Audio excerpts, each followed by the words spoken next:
Hey, this is Matt once again. What about in the video? There's another paid request, this time from Bogzombee. Thank you so much for that. And for those interested in requesting pretty much any type of reviews, topics, reactions, re-reviews, commentaries, lists, rankings, randomness, whatever it may be, feel free to send it either directly to my PayPal or join my Patreon. Both links are down below in the info box, down below in each of these videos.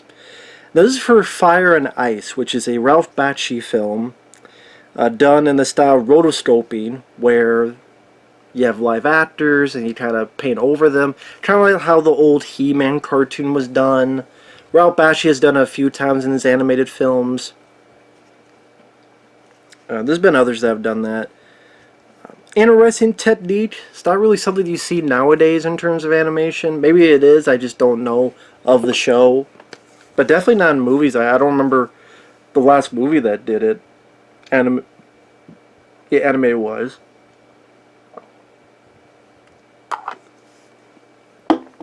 Sorry for that burp. I was thinking of Kevin Smith's He-Man and Dammy Dash. But let's think of something better, like this. What does help is Frank Frazetta, the guy who... Beautiful, beautiful paintings. Just, if you type up Frank Frazetta, not Fran, Frazetta. Frank Frazetta. Conan the Barbarian, like just beautiful designs. They definitely help with the picture. It's a very straightforward movie. It came out in 1983. Shut up, computer. It came out in 1983, and you have this Ice Queen bitch, Queen Juliana. Not Giuliani, that's different, but this Juliana. Rudy Giuliani. Queen bitch, army of subhumans. He has this son named Necron, who looks like an albino bitch. And they control the region of ice. Yeah, Frozen and Elsa have nothing on these guys. And Necron is the type that he'll shoot ice and glaciers to people. Each time he does it, looks like he's having an orgasm. To shoot these ice. He has a real thunderous orgasm, like the type that you get knocked out, you pass out for a couple hours, and you need to get something to eat, and you just want to lie down for the rest of the day. He has one of those like full body orgasms anytime he shoots a glacier out. And he shoots it out to this group of folks, and Lorne, our hero, belongs to one of them. During the battle, he gets knocked out, he wakes up, he kills a few, he escapes. Meanwhile, this Princess Tigra, her father and such, are going to try to talk to them to see if we can work out a deal. Of course, that's not going to be the case. So Tigra gets kidnapped. And it's pretty much a chunk of she gets kidnapped, she escapes, she gets kidnapped, she escapes, she gets kidnapped, she escapes. It's one of those that it's a violent movie, but it's not bloody, which I thought was kind of weird. Because there will be people that get stabbed, get hit with an axe, get hit with spears, but other than one or two brief moments, there's really not blood, and I guess I assumed this would be a much bloodier movie. Because it's Ralph Bakshi, he's not afraid. I mean, he did Fritz the Cat, where there's sex and furry titties. He's done other films, I swear, that had more blood and stuff. This didn't, and I guess maybe it's trying to appeal more to a mass appeal. But I mean, I know this was made because you had films like Conan the Barbarian being successful, so I figure it would be a bit bloodier. I do wish it was. I think it should have been a bit bloodier. I like that it's violent, but I wish it was bloodier. Because again, like Lorne, he spears one, he acts into another, and you see the hit, you just don't really see the blood.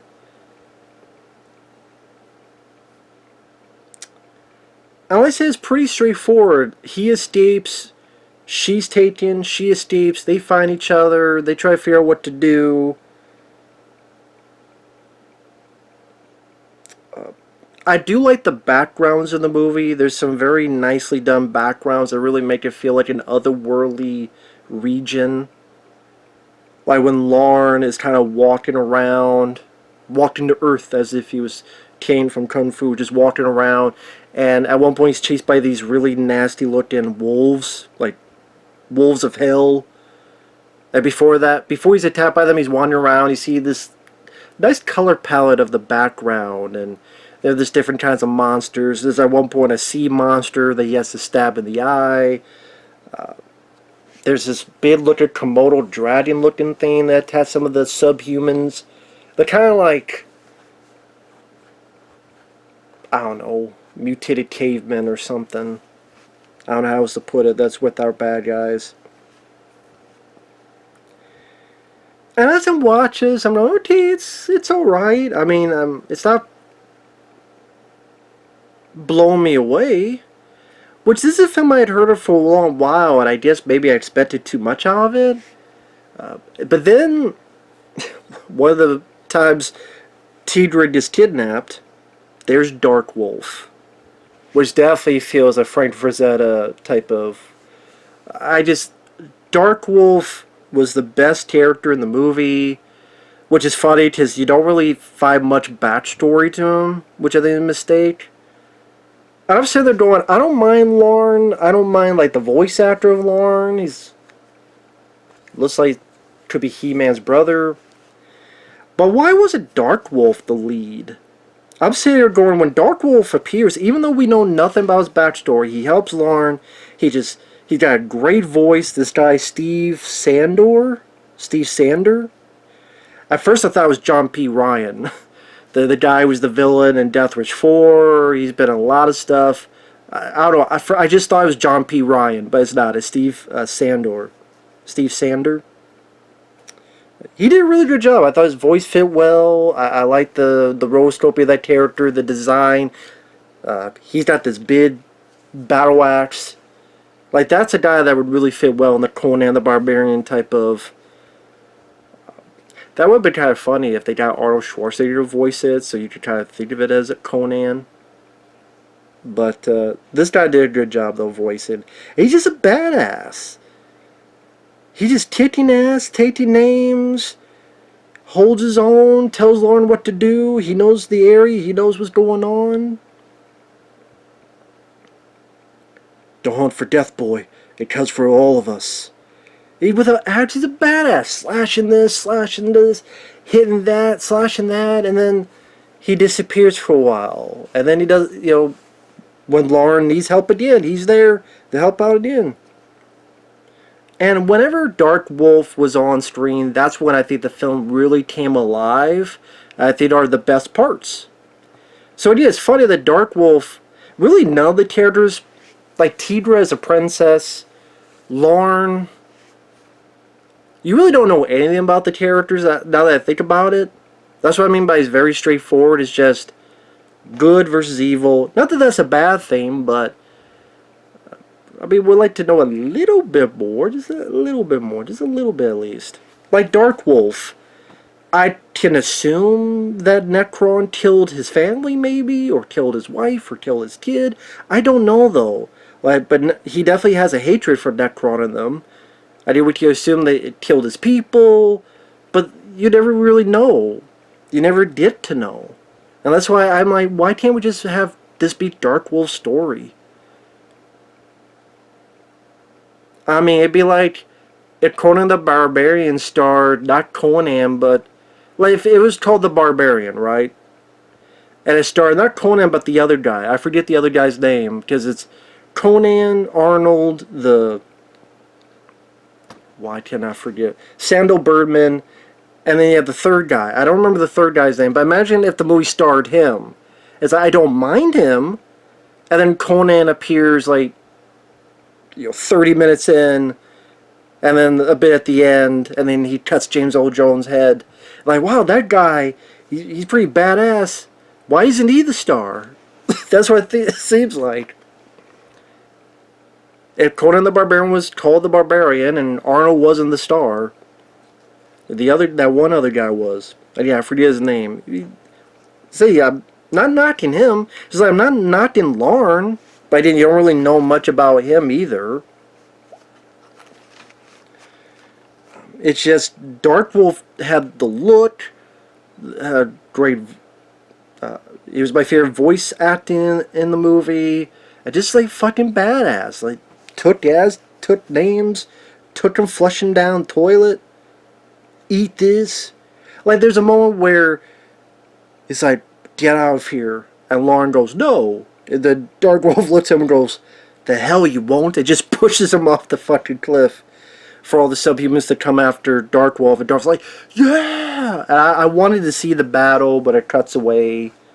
But you do get to see more of that later. I like the animation style, but I'm a sucker for this 80s style animation, whether it be in other movies. In this case, rotoscoping, or even the stuff you see, like heavy metal. I love heavy metal that came out a year before. And that's the thing, like you look at heavy metal, that was 82, and that was rated R. So I don't know, maybe, I don't know how well that film did the box office. Maybe it didn't do that well, and then they said, well, could you tone down, because there's no nudity, there's no blood. Maybe heavy metal didn't do well, and then the studio looked at this and said, could you tone it down? Because I don't know the rating for this. But, again, for Ralph Bakshi, you would assume he had female cats and with them titties, but here's humans and there's no titties, so maybe just, maybe Ralph Bakshi's a furry, I don't know.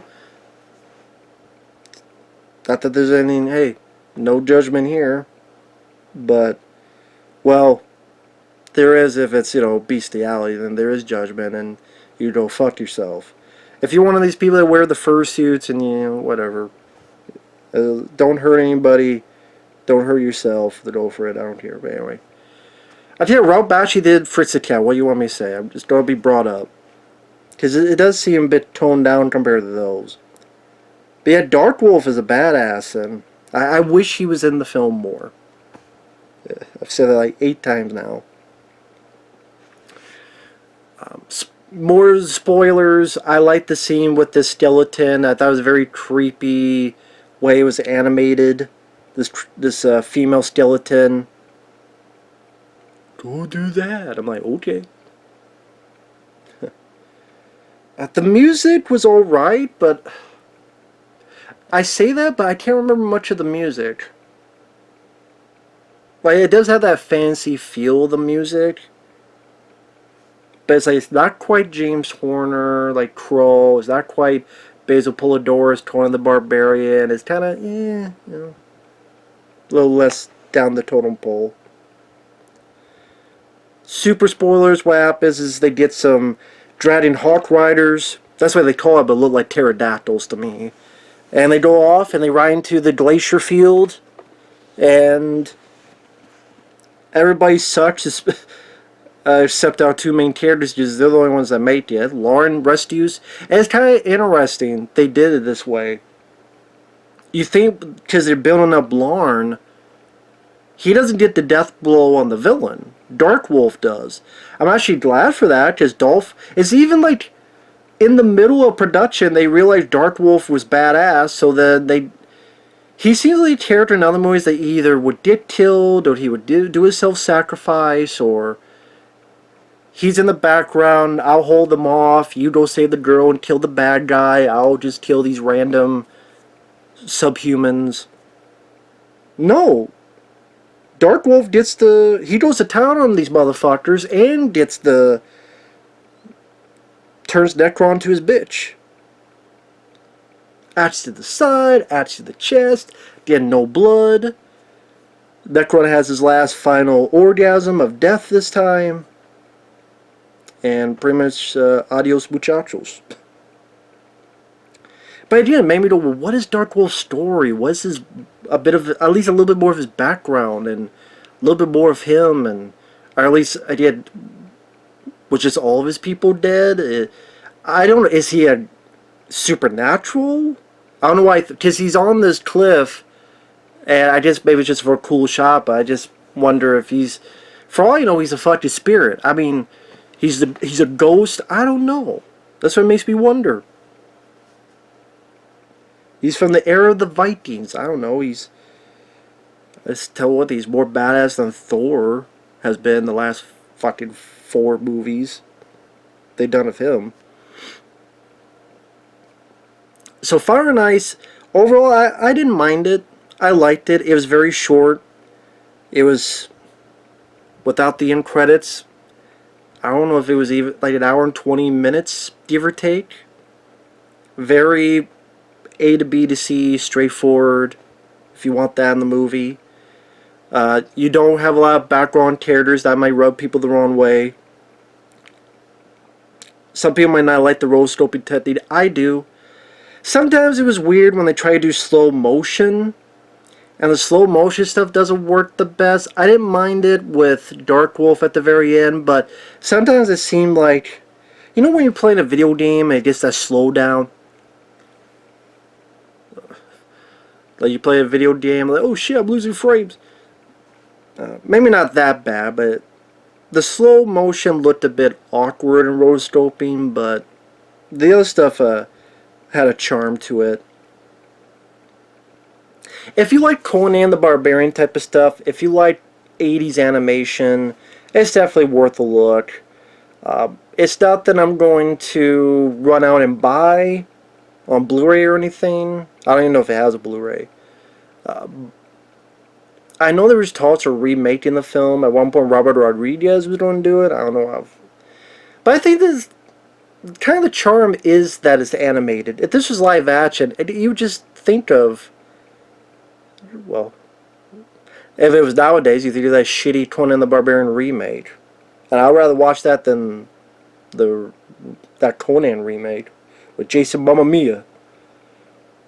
But it was an interesting collaboration between Bakshi and Frazetta, and this was Ralph Bakshi's last film before he did Cool World, which that was like the beginning and the end of his career resurrection. And this is a lot better than Cool World. I would say, honestly, of the films I've seen of Ralph Bakshi, my favorite's still the Fritz the Cat movies. Probably this one would be behind it. Because Dark Wolf really impressed me. I liked a lot of the background and the old school charm of animation. Definitely not as good as, say, Heavy Metal. Because that came out the year before, and I think Heavy Metal blows this movie away. But this still has a nice fantasy barbarian charm to it. And easy to watch. You don't have to pay too much attention because it's not a heavy plot to follow. And like I said, I do wish it was a bit bloodier and more violent. I wish Dark Wolf was the lead. I did like Conan the Barbarian. Like, you follow the Conan pathway. And still have him, you know, kick that Necron's ass at the end. But, I mean, this is the time where you have women beautiful and she may be animated, but Tidra looked pretty damn hot. Bend over. I'm just leaning over. No. What's that? It's just a pretzel in my pocket. Back to the day when you just have beautiful women and tough, badass men and kicking ass and taking names and heroes, villains, and no agendas, no PC garbage horse shit. It's sexist, it's racist. Like nowadays. Fuck. And funny enough, it was this came out the year I was born, 83. So, the good old days. The good old days. And overall, I just say I liked it. I had fun with it. It might not be a classic to me, but it was still fun to watch. And nice to finally have that knocked off the list of films to watch and see. So thanks once again, Bogzombee. We'll see you guys later. Bye-bye.